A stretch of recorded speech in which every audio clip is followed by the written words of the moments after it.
Hola, ¿qué tal compañeras, compañeros? Un gusto saludarlos, esperando se encuentren muy bien. Estamos iniciando la sexta sesión y considerando que el próximo lunes y de este lunes en 15 no habría clases que son días feriados, nos quedan realmente 8 semanas de clases. Y el tiempo se va volando. Pues vamos a iniciar con este subtema. Concluiríamos esta unidad de el habitar y lo habitable en su relación con el entorno humano. Y el tema que trataremos el día de hoy, o por lo menos la mitad de la clase, es el espacio urbano moderno y su declive.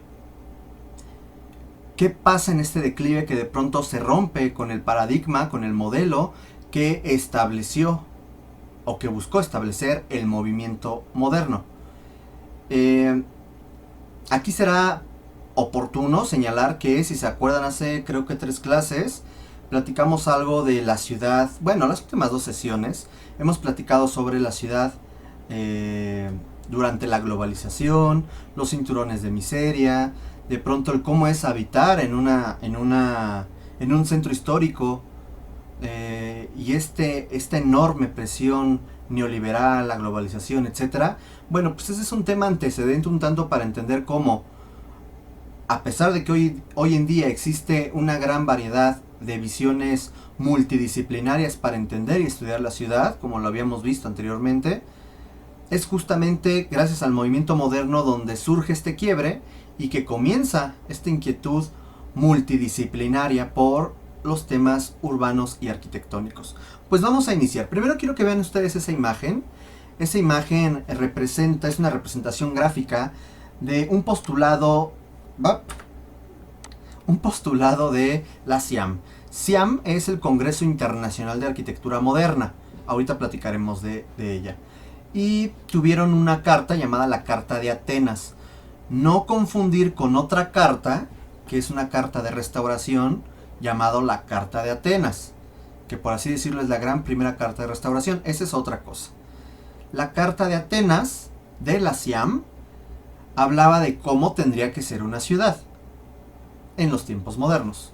Y aquí es oportuno señalar y observar cómo de pronto en este esquema, pues indudablemente lo que es o pareciera ser más importante son los vehículos. Vean la gran cantidad de vehículos y el espacio destinado a ellos. Y las personas en una especie de segundo piso, ¿no? Y como puentes peatonales para poder circular. Y vean la gran cantidad de personas en comparación con la cantidad de vehículos. Es un tanto ilógico, ¿no? El espacio que se está destinando para uno y el espacio que está destinando para lo otro. Además vean, y bueno, lo vimos desde el semestre anterior, el gran problema, ¿se acuerdan del International Style? En donde de pronto esta tendencia del movimiento moderno terminó generando una homogeneidad y un esquema visual realmente muy aburrido, en donde de pronto la identidad se perdía, se diluía. Y aquí podemos ver justamente cómo no existe una referencia urbana, una referencia visual que nos ayude como un punto de localización. Imagínense que de pronto X persona le dice al novio o a la novia: tengo casa sola. No, hombre, pues voy, pero nunca he ido a la casa. Y te dice: es fácil, es en el edificio 5B. Y te quedas así de, ok. Por ahí en alguna otra clase me dijeron, pues ponemos una sábana en la ventana de color para que lo ubiquen. Bueno. Pues mañosos, ¿eh? Pero vean cómo de pronto hay una serie de elementos que no nos permiten identificar fácilmente, en este caso un edificio, una ubicación. Ese es uno de los problemas que vamos a encontrar justamente en esta tendencia. No voy a hablar sobre la historia del urbanismo, ni mucho menos, porque existen otras materias, sistemas urbanos, me parece ahora se llama la materia, en donde ustedes van a hablar seguramente de la ciudad. Pero es importante nosotros, a manera de antecedente, poder mencionar lo siguiente. Los espacios urbanos crecieron de forma intuitiva. Sí, prácticamente todos. Si existía planificación, sí, pero no existía una planificación urbana totalitaria en donde se pensara desde P a Pa.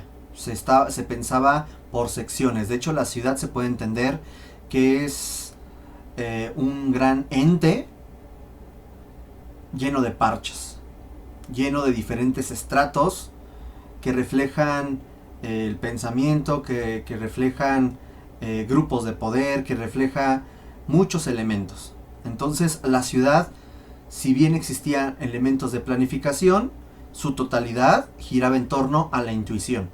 Ahí tenemos una vista aérea sobre la ciudad de Pompeya, que es una de las ciudades antiguas mejor conservadas y arqueológicas porque no está habitada, en donde podemos ver el manejo de elementos muy esenciales como el famoso foro que caracterizó a las ciudades o a las cívitas romanas como corazón de las actividades culturales, políticas, religiosas, comerciales, y una serie de elementos, ¿no? Desde templos, las domus, que son las casas, vestigios todavía de la muralla, un desarrollo intramuro muy específico donde había anfiteatros, donde había circos, donde había ciertos elementos, las termas tan famosas, palestras, en fin, una serie de equipamiento muy interesante, en donde la casa fungía una unidad básica de habitar y su relación con la ciudad. Se consideraba la casa como la unidad básica para el desarrollo urbano. Considerando eso, vamos a hablar de que existen varios momentos. Es algo muy muy general, esto podría especificarse, ramificarse en otras más, hablando de un espacio urbano antiguo, en donde sí podríamos nosotros hablar quizás de espacios egipcios, sumerios, babilonios, etcétera, pero quizás aquí lo más relevante sería hablar o señalar o recordar, mejor dicho, el ágora griego, el foro romano y la gran función que tienen estos elementos, que tuvieron estos elementos y que hoy en día se puede reinterpretar esta función. Tenemos el espacio urbano medieval, acuérdense, durante prácticamente 1000 años con diferentes características según su ubicación, etcétera. Pero el espacio urbano medieval, a diferencia del antiguo, del griego, del romano, estamos hablando de que el espacio está dirigido ya ni a los grupos de poder civil, sino a la iglesia. Entonces prácticamente las pequeñas plazas, plazoletas que existían era para procesiones religiosas o específicamente también para la guerra, ¿no? Ciertos elementos o patios o plazas para el entrenamiento militar, etc. Una vez que en Italia comienza a desarrollarse el 480, este primer periodo del Renacimiento italiano, comenzamos a ver una serie de tratadistas, ver una serie de propuestas de la ciudad ideal, de cómo tenía que rescatar elementos grecolatinos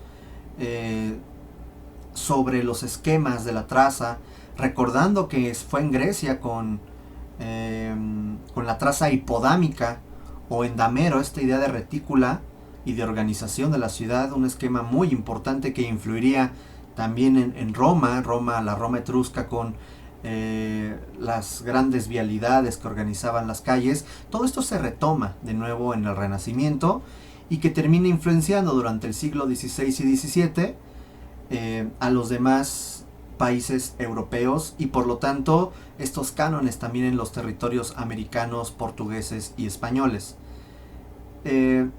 Vamos a encontrar hasta el siglo XIX, bueno, sé que por ahí falta el siglo XVIII con la idea del neoclásico, en donde ahora ya las plazas desde el barroco y después el neoclásico eran sinónimo del poder absoluto del rey. Surgen los jardines como grandes elementos muy privativos, sí, solamente para la aristocracia, pero la idea de los paseos, etcétera. Y es hasta el siglo XIX, perdón, con la idea de la los obreros, que la vivienda del obrero tiene una repercusión muy importante y la ciudad se comienza a hacer obsoleta, pequeña, sucia, marginada y comienzan grandes proyectos de intervención. Y encontramos a Ildefonso Cerdá con Barcelona, encontramos al Barón de Haussmann en París, en fin, todo eso lo ven o lo vieron en Historia 2, Historia 1, etc. Quiero enfatizar justamente en la quinta. Esta la estuvimos mencionando en clases anteriores, pero ahora quiero que nosotros hablemos sobre el punto 5. ¿Qué onda con el punto 5? Tenemos el Congreso Internacional de Arquitectura Moderna de 1928 a 1959. Ya dentro de teniendo gran influencia la Bauhaus en Dessau, ya por esas fechas. Ya después en el 30 y tantos, cuando ya en Berlín cerraron a la escuela de la Bauhaus los nazis, pero esta gran influencia que fue más allá de las fronteras europeas y que después se desarrolló en Estados Unidos, en Japón, etcétera, pues vamos a encontrar que se realizaban anualmente una serie de congresos. Estos congresos tuvieron la gran importancia de formalizar los principios del movimiento moderno, buscar mejorar la condición humana, ese era uno de los objetivos, y entender a la arquitectura como una herramienta política y económica. Existieron muchos representantes, quizás uno de ellos, de los más importantes, o por lo menos el que asistió muchas veces a estas, fue el mismísimo Le Corbusier, que conocemos su multifacética actividad desde docente, pudo influir a muchos arquitectos de la época. Y es ahí cuando se promulga, se establece principios a partir de una carta llamada la Carta de Atenas, que buscaba dividir su pensamiento en 4 rubros: la ciudad y la región, la situación actual de la ciudad y remedios, el patrimonio histórico de las ciudades y conclusiones doctrinales.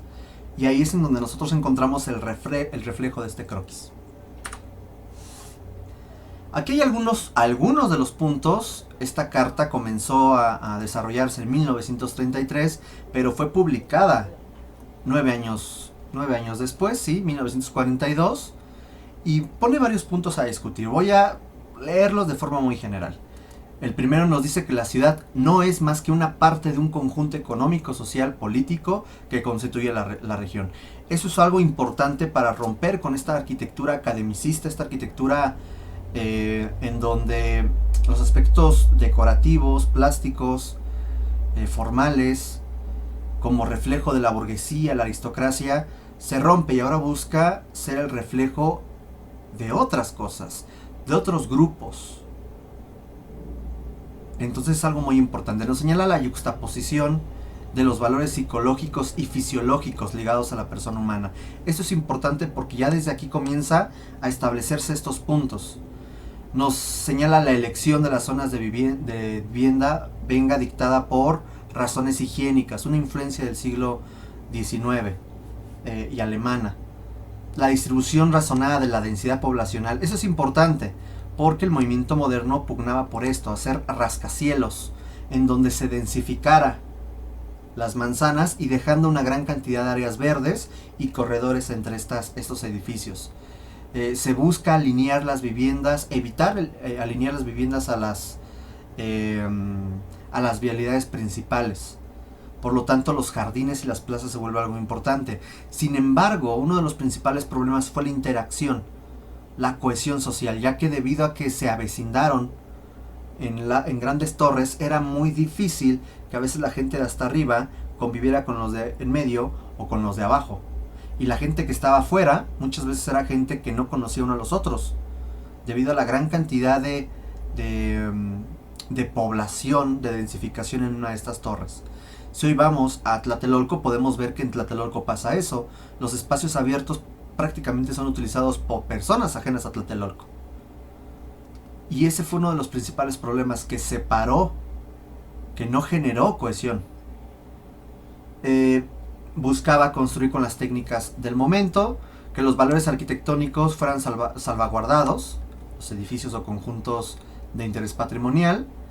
Y aquí es interesante, porque quien manejara estilos del pasado lo consideraban como nefasto, como una consecuencia terrible, porque ya no es el reflejo del momento histórico que se estaba viviendo.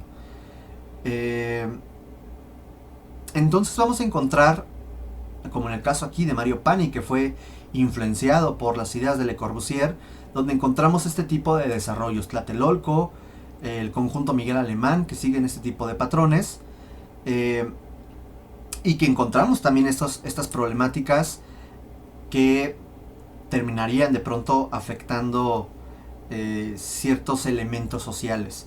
Una de las propuestas del señor Le Corbusier, que influenció a prácticamente muchos arquitectos del mundo, fue la ciudad radiante de 1933 en París.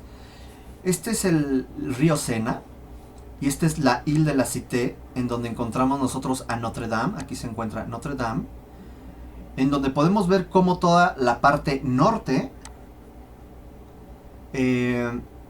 pues prácticamente Le Corbusier proponía destruir todo esto para levantar el esquema de una ciudad radiante con su plaza central y con una serie de edificios todos iguales y otros edificios más pequeños, dúplex, para diferentes grupos sociales. Vean el tamaño de esos edificios en comparación con la arquitectura pues de la zona. Es monstruoso. La propuesta fue muy criticada y bueno, esto hizo que de pronto dijera, bueno, vamos a hacer otras propuestas.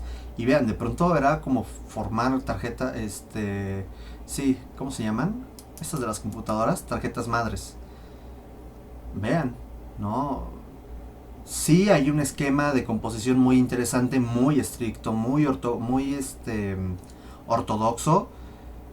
Pero de pronto tú podrías fácilmente perderte. Estás aquí, no sabes, estás aquí o acá o dónde estás. La gente que conoce Tlatelolco, pierdas en la noche y verán que les da cosa, ¿ok? Y es aquí cuando, justamente en los 50 se comienza a criticarse el movimiento moderno y que comienza un declive. Durante los 50, 60, que es la cumbre del declive del movimiento moderno, y en los 60 cuando termina, habíamos ya platicado qué fue lo que señala el fin del movimiento moderno. Entonces vamos a encontrar que hay tres grupos que comienzan a cuestionar esto. El Team X, que surge en uno de los congresos del CIAM, el 9º congreso, en donde señala tres cosas muy importantes. El humanismo como concepto central del desarrollo urbano. Encontramos a Aldo van Eyck, Allison y Peter Smithson como miembros destacados del Team X, y desarrollan un manifiesto llamado el Manifiesto Dorn en 1954 con 10 puntos. Esto es muy importante porque esta carta o este manifiesto viene a matizar y hasta contradecir elementos de la famosa Carta de Atenas. Nos dice: 1. Solo tiene sentido considerar la casa como parte de una comunidad, resultado de la interacción de unos con otros, no como en estas torres. El hábitat se ocupa de la casa particular en un tipo de comunidad particular. Las comunidades son las mismas en todas partes: casa agrícola, aislada, pueblos, ciudades pequeñas de varios tipos y grandes ciudades. O sea, este esquema de diferentes alternativas lo vamos a ver en todas las diferentes ciudades. Y aquí vemos hasta un esquema que venía. Esto se ve que lo redactaron una tarde que estaban medio borrachos y dijeron, vamos a redactar esto con nuestras máquinas de escribir. Y a ver quién se echa un dibujito, ¿no? Luego, toda comunidad ha de ser internamente cómoda. Ha de facilitar la circulación y consecuentemente, cualquiera que sea el tipo de transporte del que se trate, su densidad ha de crecer al ritmo de la población. Habla de la densidad del transporte. 5. Hemos de estudiar, por tanto, qué vivencias y agrupaciones son necesarias para generar comunidades cómodas. Entonces, lejos de aislarnos, tenemos que juntarnos para generar una comunidad. Y esto nos va a llevar también a un sentido de identidad. Y encontramos ahí a Aldo van Eyck, yo creo que fue el que se echó los tragos antes de redactar esto, o no sé. Y aquí está Allison y Peter Smithson, son de Gran Bretaña, el otro es de Países Bajos. Vamos a tener que ellos proponen tres elementos en la ciudad. La asociación, en donde la casa, la calle, el distrito y la ciudad sean elementos que se asocian uno con otros y que sean elementos de escala. La casa es el hogar, la célula básica de la sociedad. La calle es el lugar de encuentro individual y colectivo, en donde se interactúa con el mundo y se desarrolla la vecindad. El distrito es un espacio donde sus habitantes comparten cosas común, que sería un barrio, y la ciudad es el contenedor de la conciencia de la comunidad entre sus habitantes. Esto que hoy en día nos suena como algo lógico, en ese entonces fue revolucionario, porque el movimiento moderno esto lo hizo a un lado. La identidad nos dice que la consolidación de la necesidad de permanencia con el desarrollo de lugares deben de generar referentes urbanos y de identificación. Y la flexibilidad. El problema de las ciudades no es el crecimiento, sino el cambio, y las estructuras deben diseñarse a partir de la disposición flexible del cambio. Esta palabra es clave en arquitectura y urbanismo, la flexibilidad. Entre menos flexible sea, más obsoleto con el paso del tiempo será. Entre más flexible sea el edificio o la ciudad, menos obsoleto será. Y eso es algo muy importante. No se puede planificar una ciudad, ya que los cambios son impredecibles. Solo se puede reordenar. Ahí está el famoso caso de Brasilia. Si alguien de ustedes, por favor, puede publicar planos y fotografías aéreas de Brasilia, adelante, y lo platicamos al rato en Zoom. Y aquí tenemos propuestas de Aldo van Eyck. Vean cómo de pronto él lo que busca es rescatar a partir de la Segunda Guerra Mundial y los vacíos urbanos que dejó la guerra, bueno, pues tratar de aprovechar estos espacios baldíos para el encuentro, para generar vecindad, generar recorridos, generar la interacción de las personas, de los niños. Vean de pronto, esta es una de las propuestas en Holanda, que aquí dices, bueno, oye, no tengo nada. Vean, todo es vehículo. ¿Y qué pasa si ahora yo genero una plazoleta, justamente aquí? Vean de pronto cómo cambia el mismo entorno, el ambiente, la percepción. Y no estamos inventando un genius loci. Se está rescatando un genius loci, que es algo muy importante. Vean aquí otro lote baldío y de pronto cómo puede servir como un área de juego para los niños. Vean el diseño de los pisos, vean la ubicación de cada uno de estos juegos. Interesante. El orfanato municipal de Ámsterdam de 1960. Quiero que vean el carácter de lo flexible.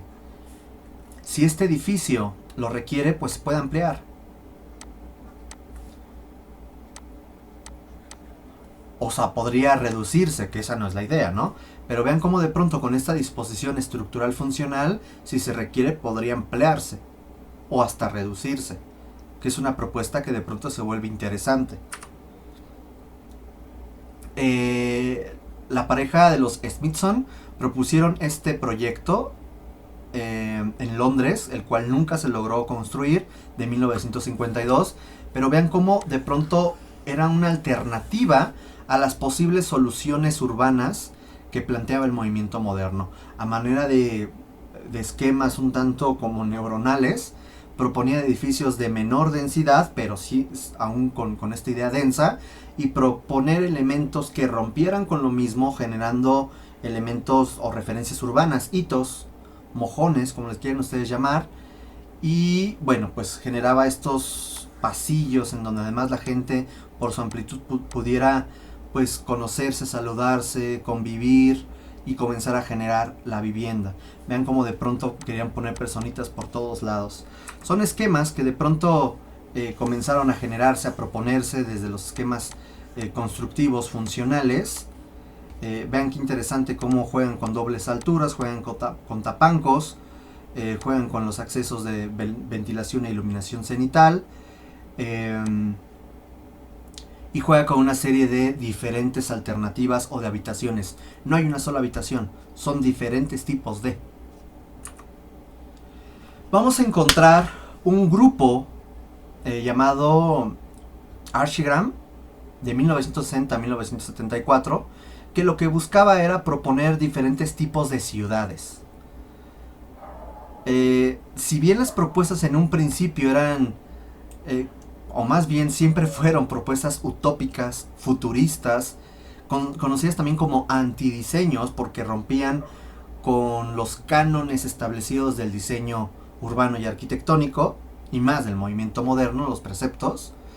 Es bien interesante porque este grupo rediseñó el alcance del pensamiento, la enseñanza experimental y la práctica arquitectónica, derrumbando las ideas establecidas por el movimiento moderno y poniendo en duda la idea de lo que la arquitectura es en realidad.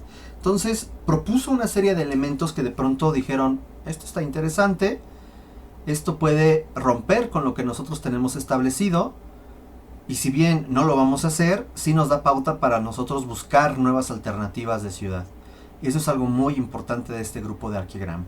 Vamos a tener quizás el principal referente, a Peter Cook, de 1964, con Plugin in City, donde lo que buscaba era una ciudad netamente futurista, con elementos que a lo mejor desafían un poco a la gravedad, como de pronto generan estos elementos a partir de los cuales se estructura cada uno de los diferentes pisos, con elementos ajardinados en la parte superior, generando un elemento que contiene estos elementos de jardines, y convivir con preexistencias. Ven como aquí hay un elemento histórico y de pronto no lo destruyen, lo conservan o lo rodean, y estas estructuras a partir de tubos y canales, como si fuera un circuito, trata de buscar funcionar.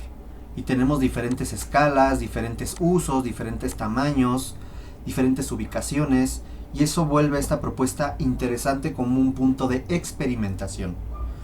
Otro de los autores es Ron Heron con The Walking City, en donde pues aquí sí no sé qué consumió, porque sí hay unas propuestas bien extrañas. De hecho creo que por ahí lo retomaron en alguna película, y él lo que proponía era que las mismas ciudades fueran movibles, que pudieran caminar, desarrollar estas ciudades en este tipo de máquinas y se establecieran en algún punto geográfico.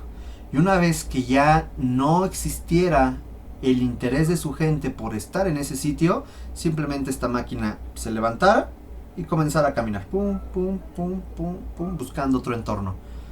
Hoy en día nos suena loquísimo, y sí, está muy loca esta idea, pero de pronto ayudó a señalar el por qué no buscar ambientes flexibles para que la gente los acondicione según sus necesidades. Puede ser. Y de pronto tenemos a Joanna Mayer. Joanna Mayer con Instant City. Perdón, me tartamudeo. Ella nos está diciendo algo bien interesante. De pronto dice: hay muchas ciudades con rezago cultural. ¿Por qué no yo genero que de pronto esas actividades culturales puedan llegar y establecerse? Con elementos de cine, con elementos o actividades artísticas, culturales, etcétera. Y cuando ya haya pasado como el festival o el desarrollo cultural, me elevo y me voy.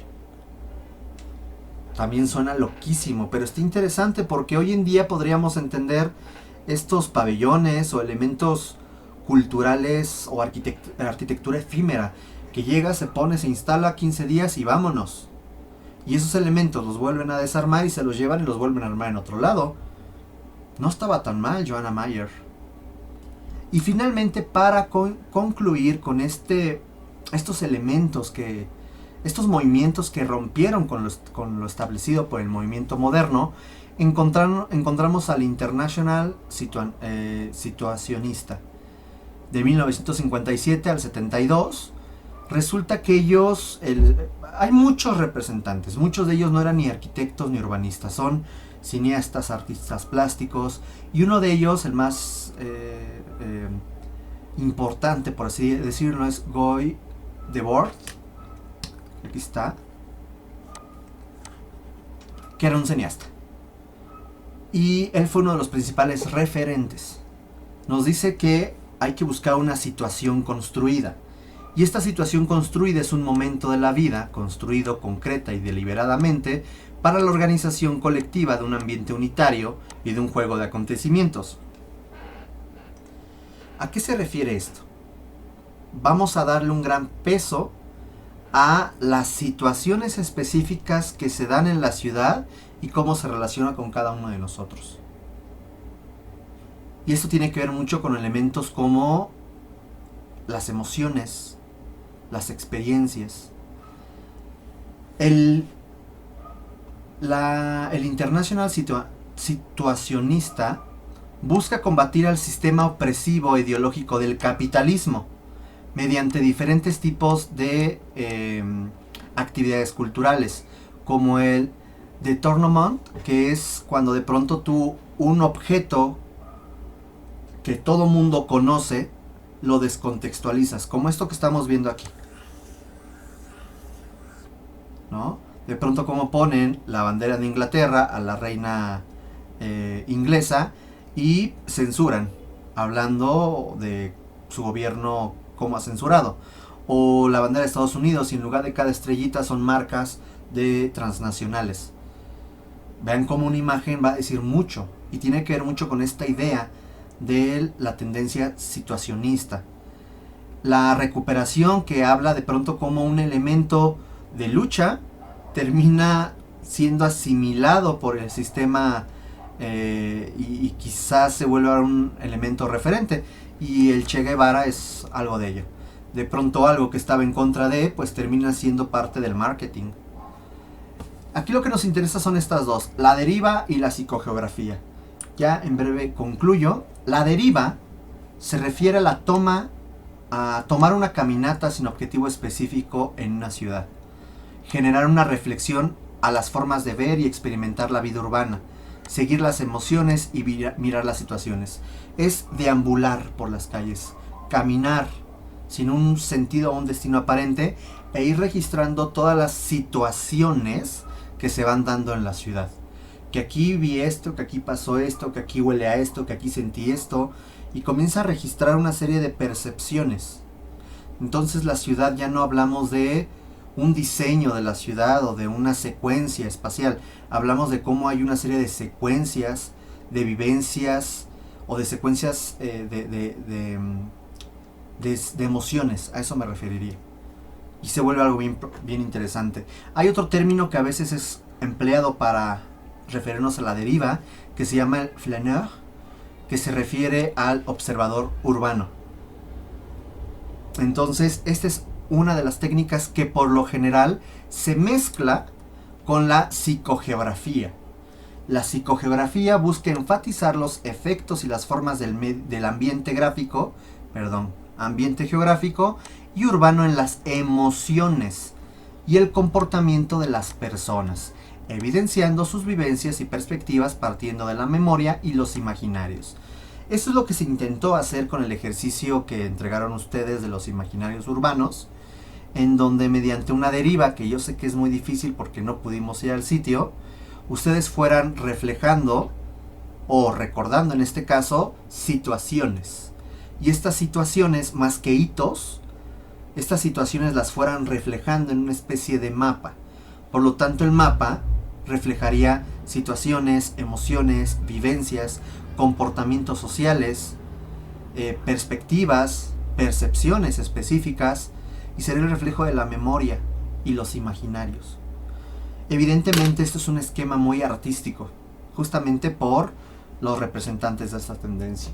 Hasta aquí dejaríamos esta primera parte y en breve continuaríamos con la segunda parte de la clase. Gracias.